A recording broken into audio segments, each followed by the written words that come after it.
Now, that leads me to a sport that we do care about forever, but not necessarily as much in the state anymore. And that moves me to my in the state topic, and I want to talk about the state of the Indiana Pacers after their draft.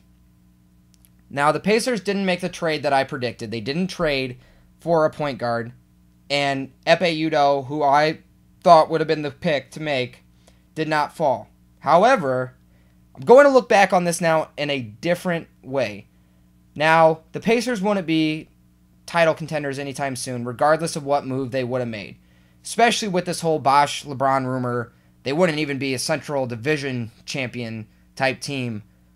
So, what they did do, though, is they addressed their biggest need.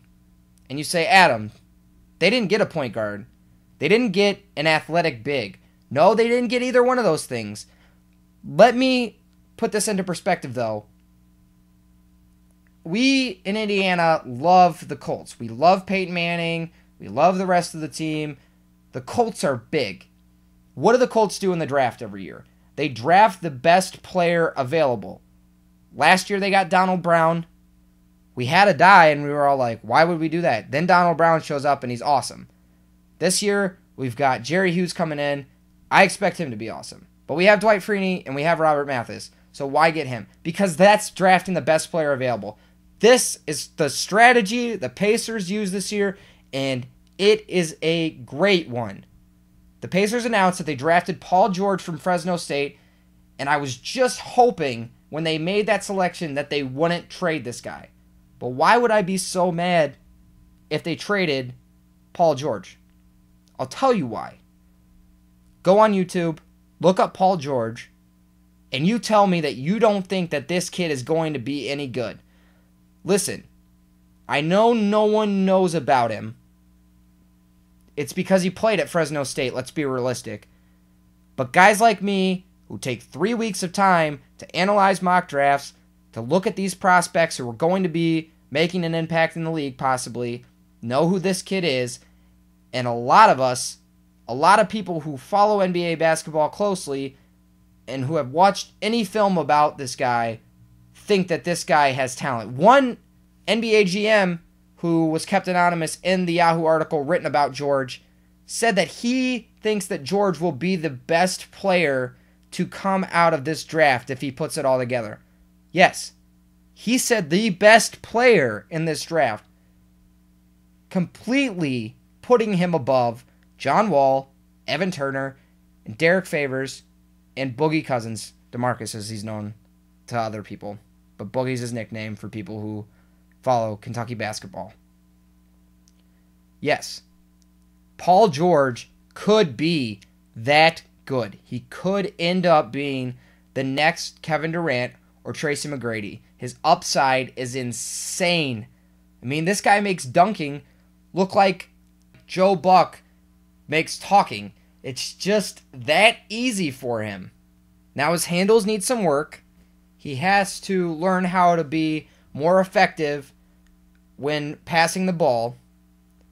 But if he gets those skills down, this guy will be an all-star. Guaranteed. The other Pacers draft pick, who they took in the second round, is another guy who I can pretty much guarantee somewhere down the road could be an NBA all-star. And that is Born Ready, a.k.a. Lance Stevenson. Now, for those of you who haven't heard of Lance Stevenson, you probably don't follow college recruiting too closely, but this guy was just on the same level as John Wall, Favors, all those other freshmen last year who came in. He was a blue-chip recruit, and he fell to Cincinnati because of some attitude issues, some problems in school. And as much as I like the Paul George pick, I really believe that Lance Stevenson will be the steal of this draft. And I might even go as far as saying he might be the steal of the past 5 drafts. I think Lance could be that good. Now, the first thing I want to look at when it comes to drafting Lance in the second round is the incredible high reward, low risk factor that the Pacers have here. If Lance Stevenson stinks, you cut him. You don't even pay him a contract, because when you're looking at second round picks in the NBA, they're non-guaranteed contracts. So drafting Lance Stevenson in the second round, if he can put his talent together, which I believe he will, I think the guy could end up being the next Tyreke Evans. And Tyreke was a top 5 pick in last year's NBA draft. I think if Lance would have not have been so naive in high school and put a better group of people around him, he would have been a lot higher pick in this draft. He wouldn't have had so many red flags. The talent is there. This guy gets to the rim effortlessly. He just can bully people to the basket and get 2 points like he's a power forward. His defensive skills are already there. He's a great one-on-one defensive player. He's a guy that you could put into your starting lineup and be your best defensive player already. That's why his nickname is Born Ready. The guy is NBA ready at this point. He just has to work on a jump shot a little bit, but his handles are insane. And his knock at Cincinnati was a tad selfish, but seriously, look at who he was playing with. Wouldn't you be selfish playing with those guys? Cincinnati didn't have a great team last year, and even Lance's coach at Cincy, Mick Cronin, agreed by saying that Lance was their best player and they didn't have a good supporting cast around him. So Cronin even agreed that Lance wasn't selfish like people criticized him for it. And Cronin has even gone on the record saying that the Pacers did their homework properly. He thinks that Lance's game will transfer to the NBA.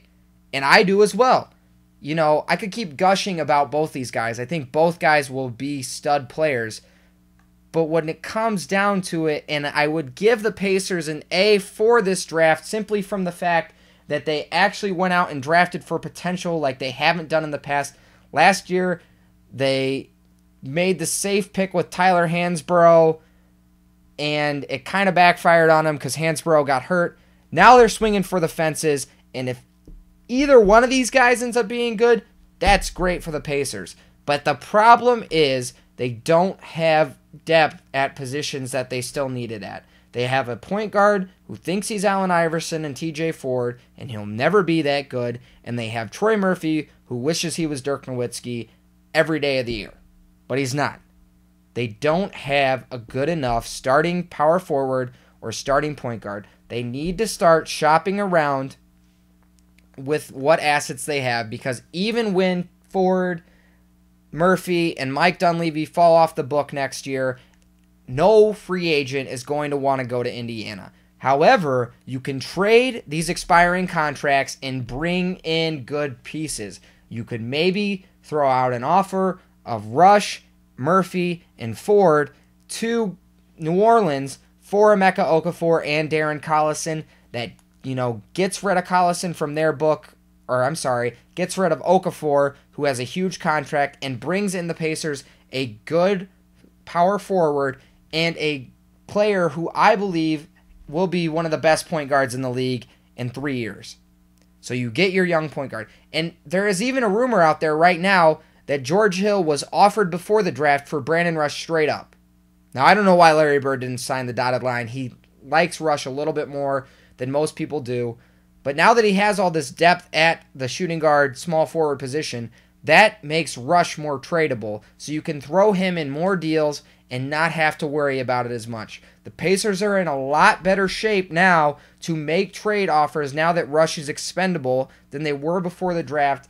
And while I don't think that they will end up being a contending team, even when they added all this talent, they still might end up being a fairly solid playoff team if either George or Paul or both of them can put it together. And I think that they both will, and I think that the Pacers are a team that could be on the rise.